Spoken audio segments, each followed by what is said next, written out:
and I'm sure you're still processing it. The focus of this all hands is you. I know many of you want to know what has happened and what's next. And I want to answer all of your questions. That is what this all hands is all about. And we have a lot to cover. To start, I've seen many questions that talk about the process that got us to this point. So that's where we'll begin. I want to hand it off to Brett, the chairman of our board, to speak to you all directly about how we reached today's announcement. Brett. Yeah, thank you, Parag. I want to talk through the process, but I actually just want to start by expressing my gratitude to all of you. Running Twitter, like all of you do every day, is not an easy job. There's a ton of stakeholders, a lot of opinions from the world, and running it amidst all that has been swirling around Twitter over the past few weeks is nothing short of remarkable. And the whole board, and I just want to speak on behalf of everyone, is just really grateful to all of you for keeping your heads down as you've been able to and keeping this train running. I also just want to acknowledge all the emotions of today. It is an emotional day. I want to acknowledge it. And I just really appreciate everyone on this call. So let's talk about the process. The board received Elon Musk's proposal on April 14th. And since then, the board took on a process that we really tried to make thoughtful, comprehensive, and deliberate. And we've had a number of discussions between the two parties. When we were considering the proposal, it was really in light of comparing it to the company's go-forward prospects, the current market environment, and all the risks associated with achieving the operating plan of the company, among many other considerations. When we voted this morning, the vote to approve the transaction was unanimous at the board. I think this process was comprehensive and thorough, and ultimately, we felt that this was the best path forward for Twitter and our shareholders. I think many of you understand this, but I also want to just explain the basics of what it means to be a board in this situation.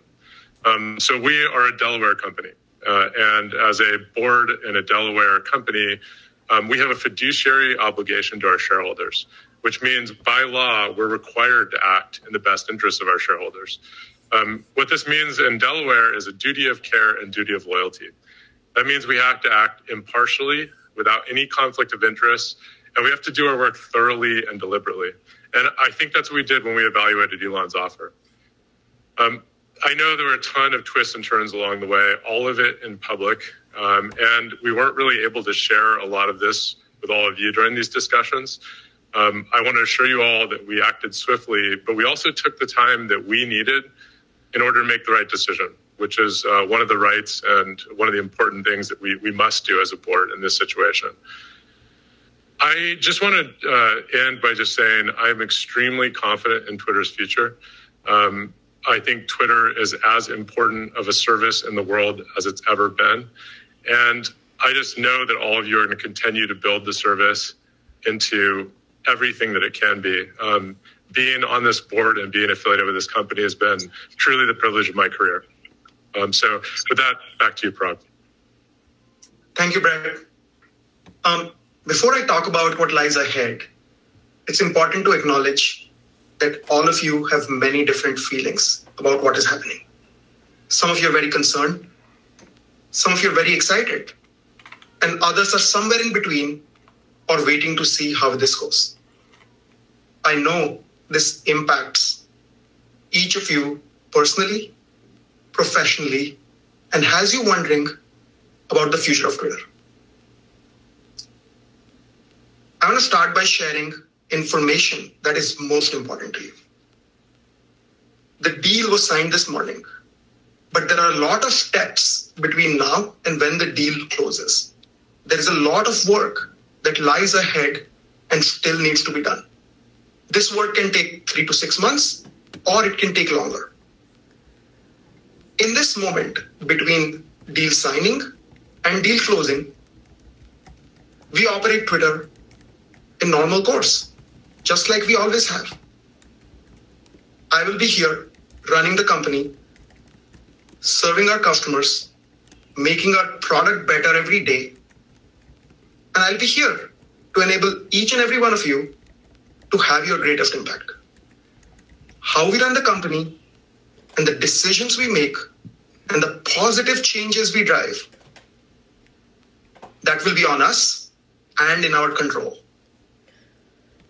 Next, I want to talk about compensation. Last time we spoke, a lot of your questions were about what this might mean in terms of compensation. We now have some answers. Until the deal closes, your compensation programs remain the same.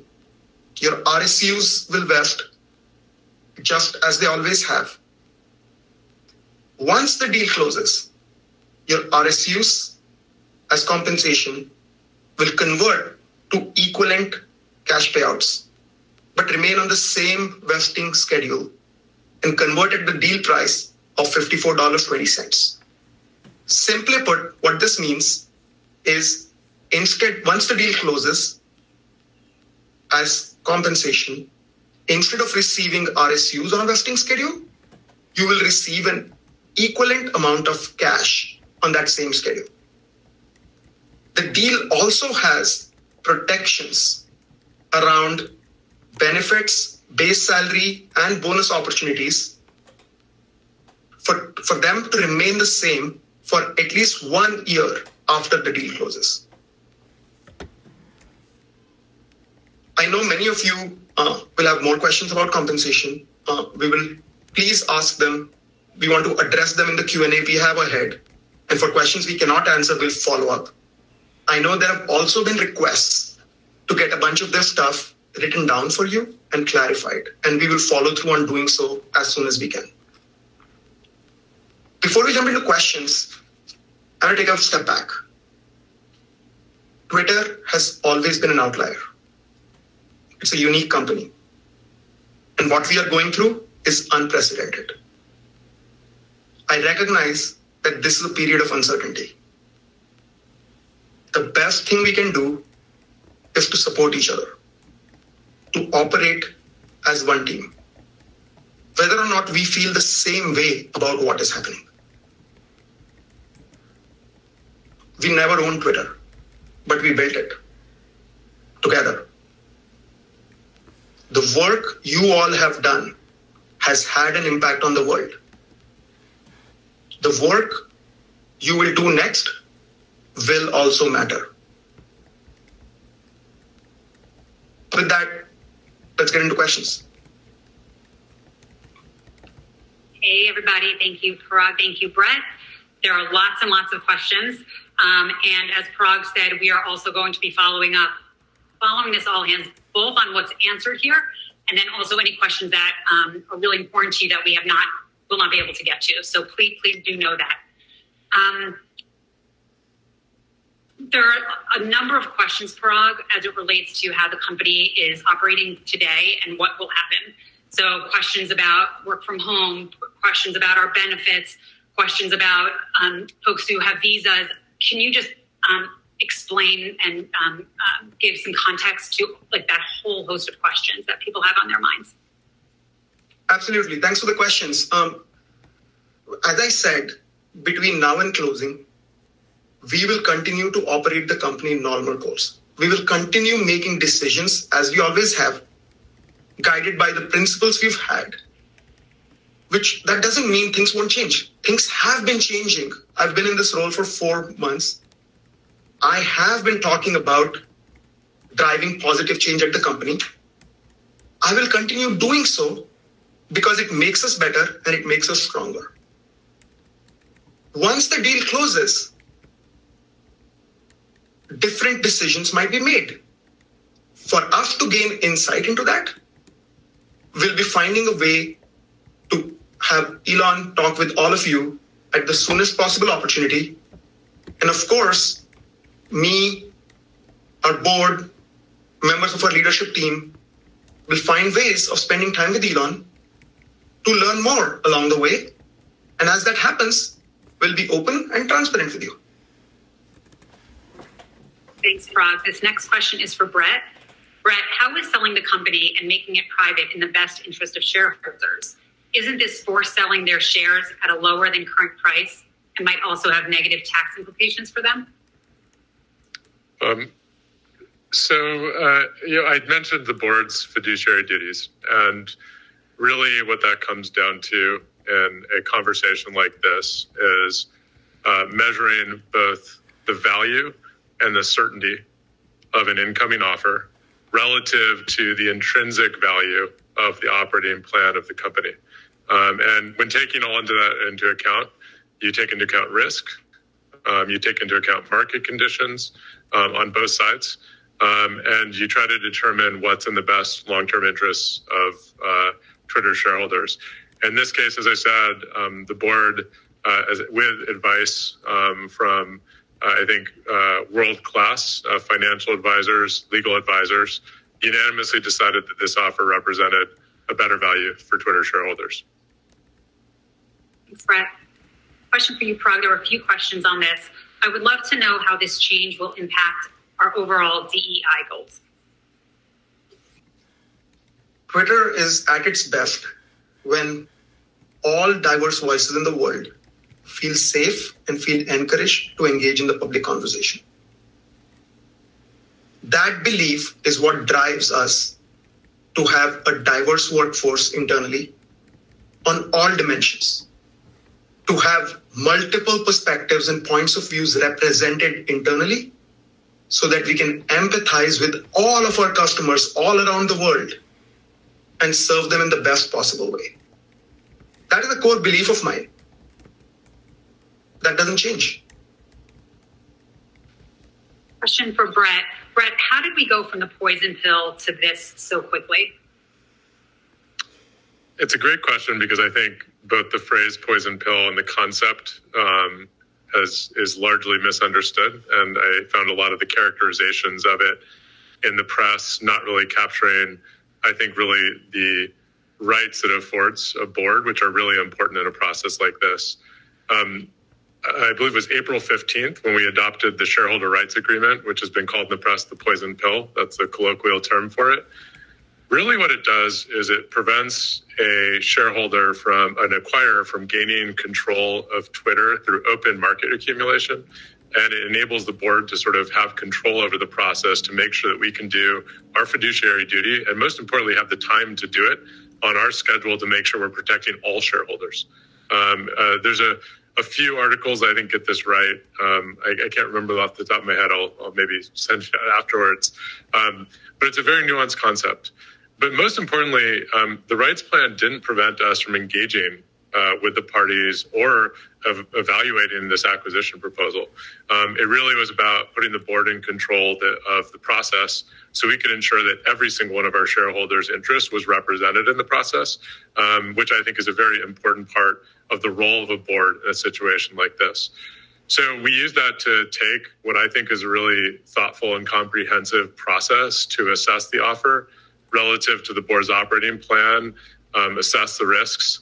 And at the end of the day, as I mentioned, the board believes this transaction is really the best path forward for Twitter's stockholders. Staying with you, Brett, Elon Musk took on a lot of debt to make this happen. How much risk does that present to us? As I mentioned, as the board evaluates a proposal like this, it's both value and certainty. And you'll see in many of the public filings, but a number of measures that we put in place to ensure financial certainty. And it's a little bit technical, but that was a meaningful part of our due diligence and how we crafted the merger agreement. Thank you. Parag, can you clarify if there will be layoffs or not? There are no plans for any layoffs at this time. Are we going to continue, this is for you, Parag, are we going to continue working on our projects or are the priorities going to be drastically different? So our priorities today are not changing. As always, we operate in an environment which requires us to evolve our priorities as we learn more. We have to continue doing the work that I've been talking to all of us about for over the last several months. we've been talking about improving executions, making faster decisions, holding ourselves more accountable, learning more from data. And as those things happen, changing the work we do to best serve our customers. So we will continue driving positive change in order to best serve our customers. Parag, what does this mean for Twitter's commitment to responsible, ethical AI/ML?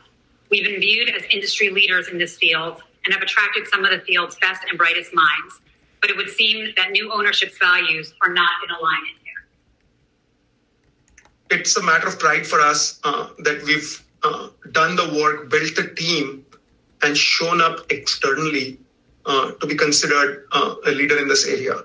It is, as you have heard me describe previously, something that is really important for the future.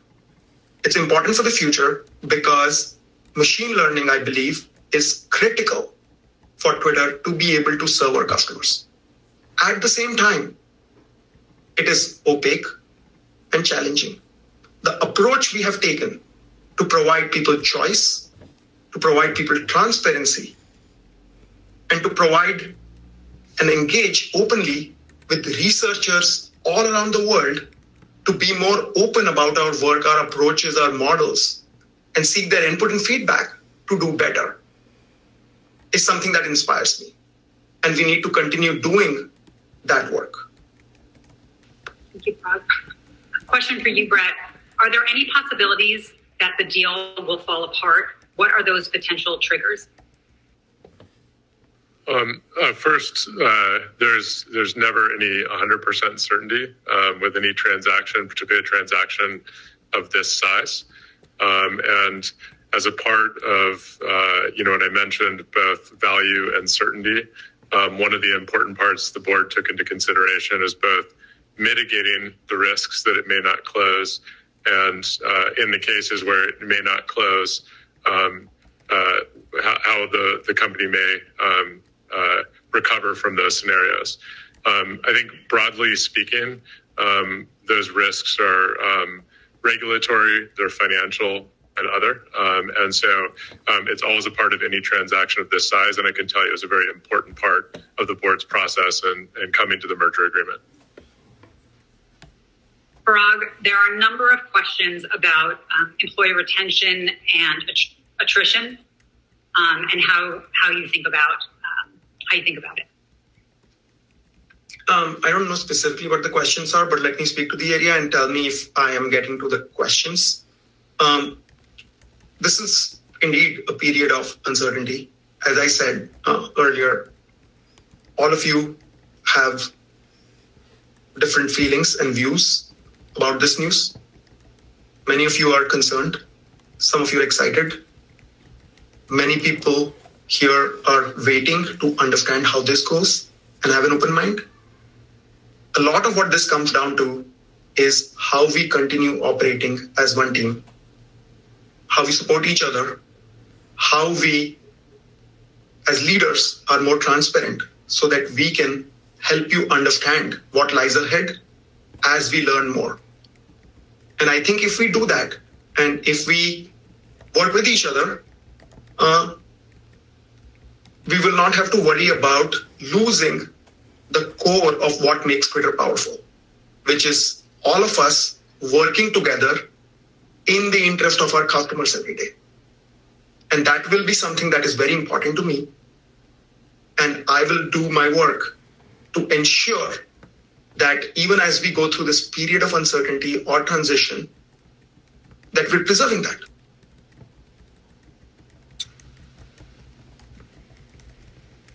This is a question for Brett. If we are made private, what happens to those on the board of directors who voted for this deal? Vidya may be able to correct me here, but I believe the board of directors no longer exists on the other side of closing this transaction. Unless she tells us otherwise, that is correct. That is correct. A question probably for you, Brett. Was leadership continuity part of the agreement? Will our leaders be sticking around on a specific timetable? Well, as Parag said, especially in this closing period, you're operating the company as you always have. And until this deal has closed, it is not closed. And a big part of this merger agreement, but all, is ensuring operating continuity and ensuring this management team and Parag has a latitude to do what he needs to do to continue to make Twitter successful, which is not only in all of your interests, but also the interests of Elon Musk, right, to make sure that this company thrives in this period. So I would say yes. And I think I just want to echo Parag's remarks that Twitter continues to be the amazingly important service it was yesterday and will continue to be that way in the future. And in this closing period and in the future, this is the team that's going to build it. Thank you, Brett. Another question on the process. Did the board negotiate on the selling price?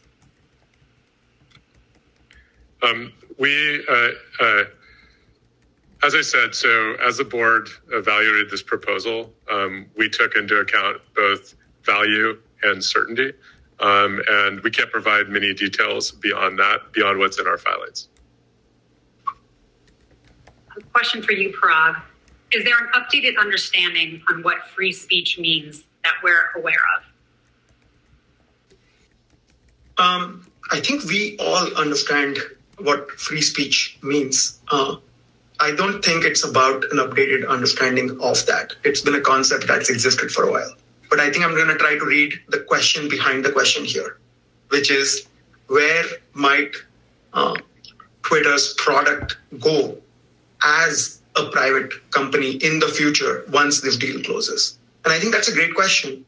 To best gain perspective on this, as I said earlier, we'll find ways to bring Elon for a Q&A with all of you.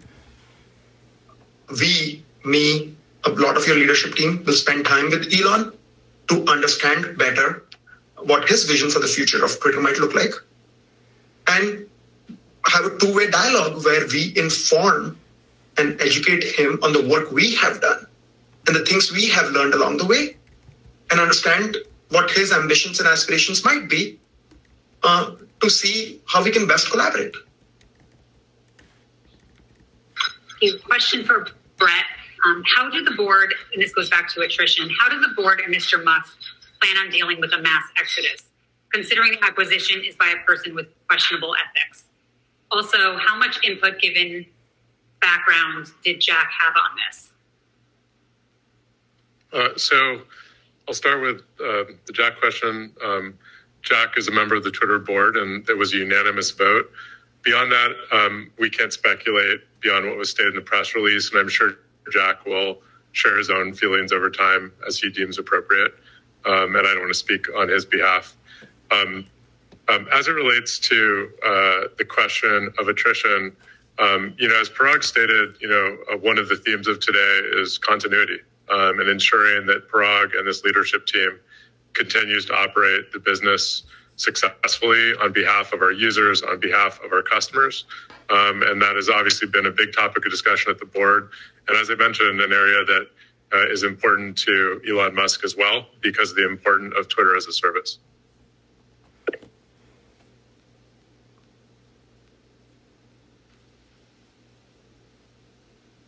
I guess this question is for you, Parag. What's in it for our users? Can you point to some upcoming specific changes that will benefit the user experience? That's all the work we are doing is positive changes that benefit our users. A deal document, a deal signing doesn't change how the product that users use. The product changes when we learn about their needs, when we solve problems, when we build products, when we ship new features. And that's what we will continue doing. And that's how the product will get better for users. And it's not the deal document work that we've been doing with Sleepless Night over the last few weeks that will get that done. Parag, are we anticipating a hiring freeze? Great question. We haven't thought through the answer to that question, but I think we'll have to work through the details of what it means in terms of our hiring plans in this period between now and closing. Question for Brett. Will the insider trading window calendar for transactions for Q2 2022 be changed? That is a question maybe more appropriate for Vijay or Sean. I don't believe so. I agree with Brett. I don't see any reason why the trading calendar should change. We're still a public company and we'll still have to report earnings for our quarterly results on the same cadence that we did before. So our calendars will be the same. And one just theme on that. Twitter continues to be a public company today, just as it was yesterday. Until this transaction is closed, it's not closed. And we have to operate Twitter as a public company. And I just want to make sure that's clear to everyone, because there's a lot of answers to questions in that, just that understanding. This is a question for you, Brett. Why was the decision made to pay out RSUs on a vesting schedule versus at one time? Are major shareholders being paid out on a similar schedule? Feels like a way to get out of paying employees who may leave or get laid off what they were granted. I may not understand the question correctly, but I think it may go back to Parag's point in his opening, which is the vesting schedules of employees' RSUs remain the same. And at the point of close, instead of being paid in RSUs, it translates into cash. But the people's compensation plans don't change in this transaction. Merely the currency of those compensation plans change. And again, we will follow up with this in writing so everyone can really absorb. I know it's hard sort of in real time to take it all in and to retain, and we can be a lot, and we'll be very clear in these documents.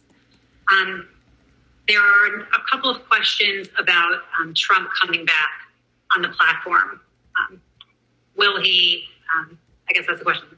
Will Trump, does this mean Trump will come back on the platform?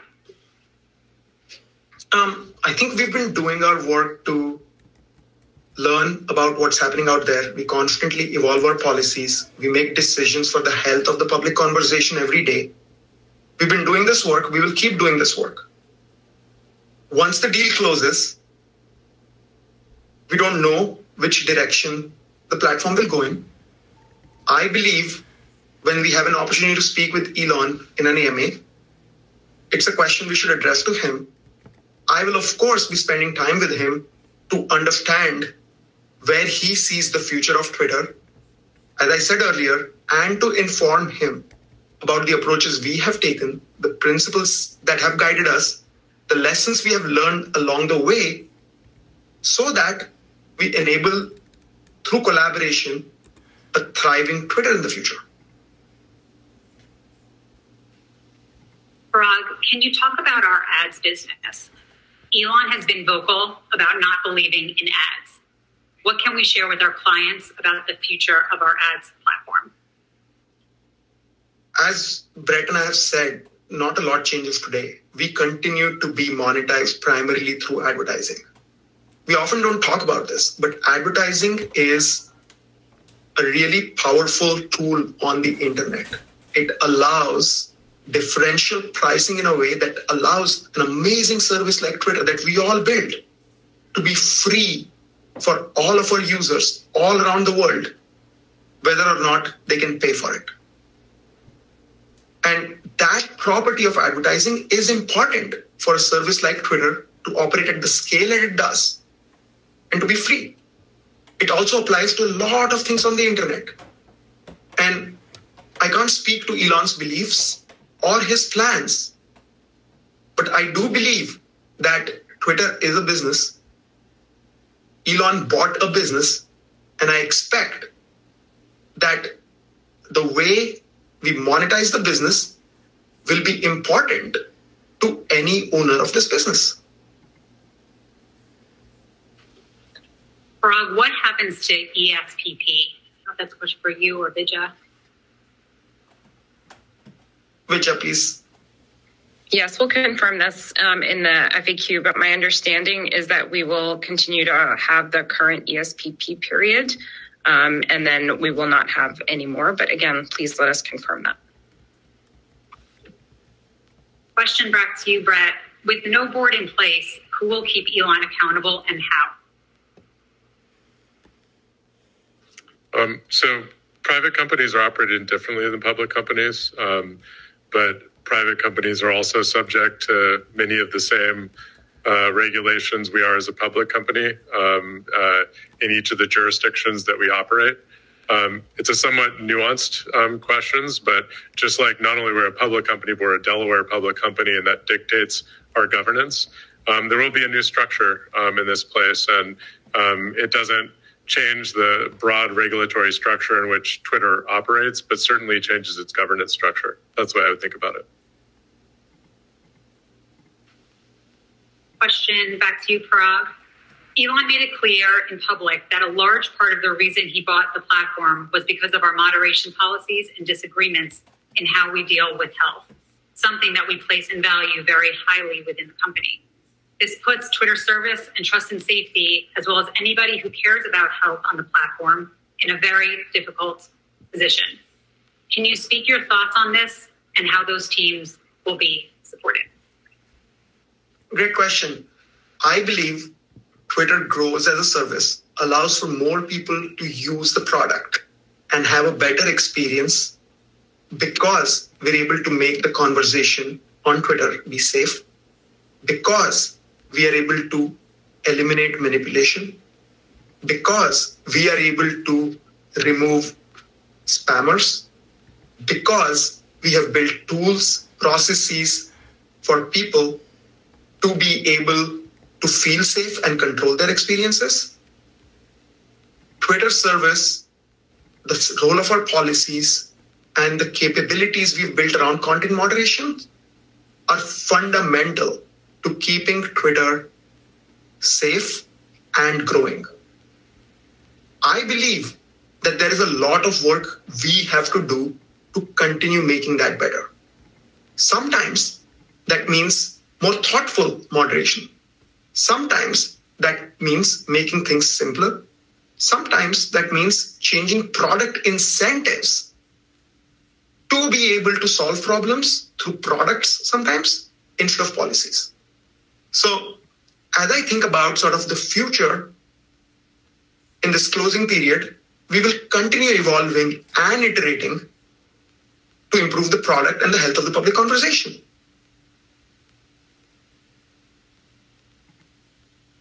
Thank you, Parag. Is there any impact to the FTC consent decree? If so, what would it be? Great question. I have not thought about it. Vijay? There should be no impact to that. That is a agreement that we're entering into with the government. It's a settlement agreement, and we expect that no matter what form this company takes in the future, we will still be subject to that consent decree. I have another question for you, Parag. During the last All Hands, you said that you trust Elon Musk. I think that the correct quote was, "We trust him." So who is we? And talking to Elon, what made you trust him and have the best interests for the future of the company? I don't know what this quote is or where it comes from, but I can speak to sort of the spirit of the question. As I think about Twitter and its value, and based on the conversation I had with him when we were excited to have him join our board, that was because as a major shareholder and an opinionated user,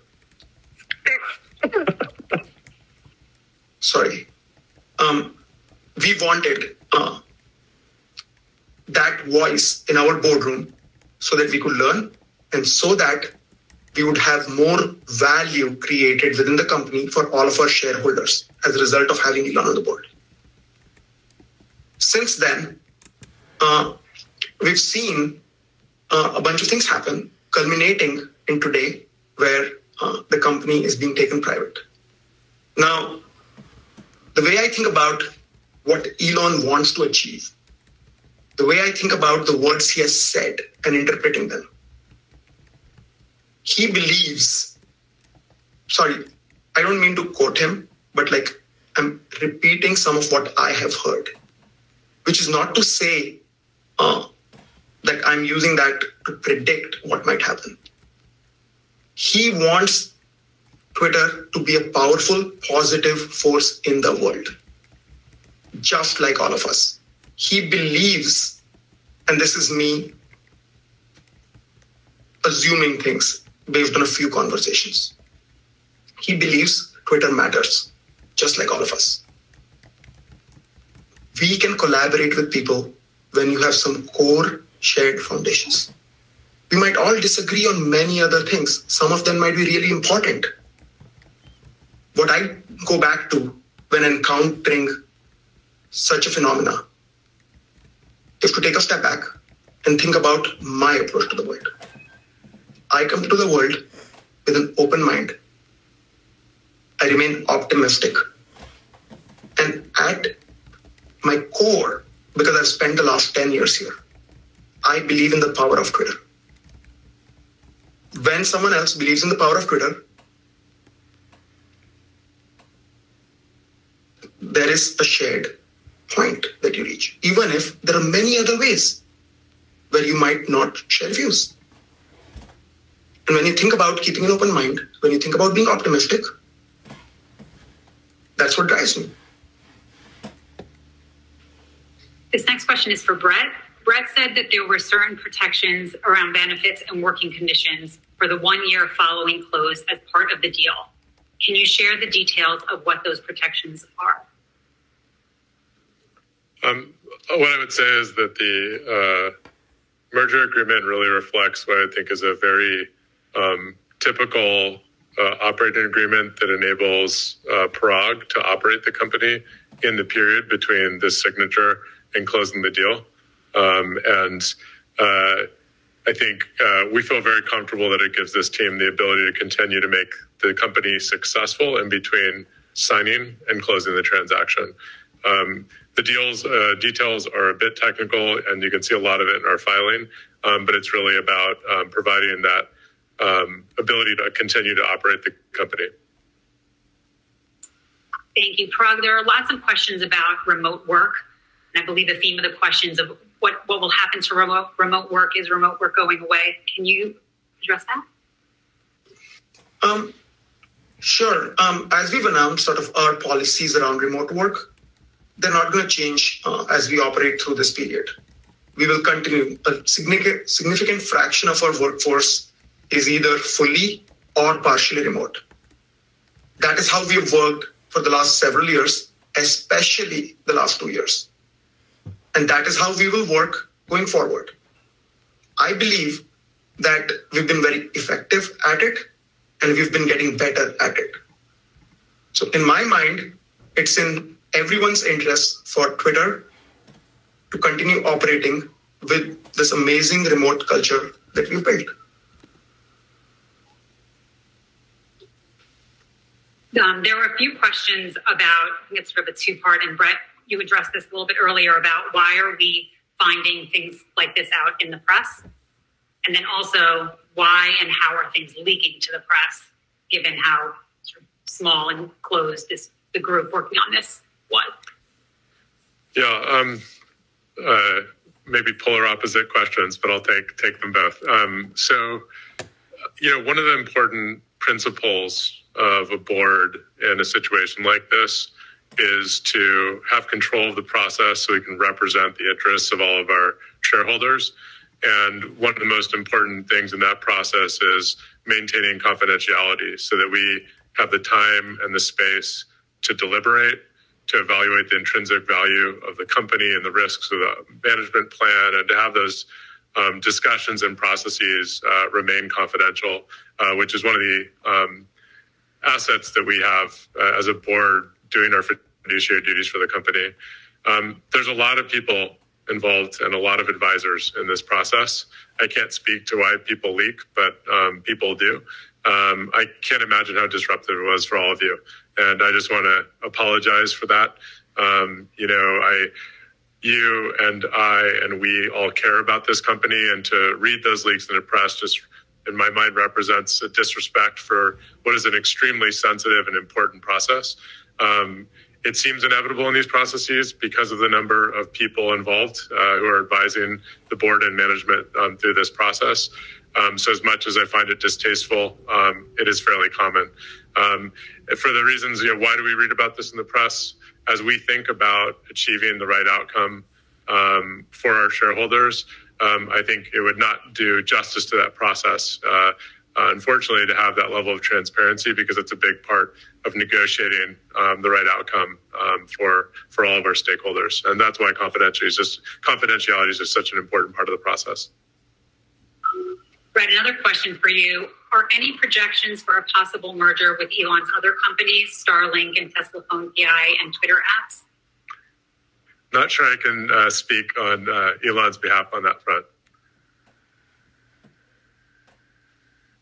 Parag, there seems to be many questions about new hires and how this will affect them. Any thoughts on those who have recently joined Twitter? For those who have recently joined Twitter, not a lot changes. I don't see a difference in sort of the work you do, the compensation programs that you benefit from, all the benefits you have changing at this time. I might be missing the gist of the question, though. And they will be granted their RSUs. Yes, absolutely. Yes.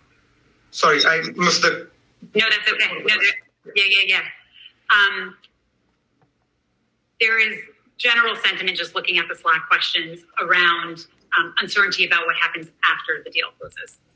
I know you've spoken about this, but I think it merits to hearing from you about this again. Yeah, I think that is a fair question, and there is indeed uncertainty about what happens after the deal closes. But there are ways where we will learn more as time goes on. We will directly hear from Elon.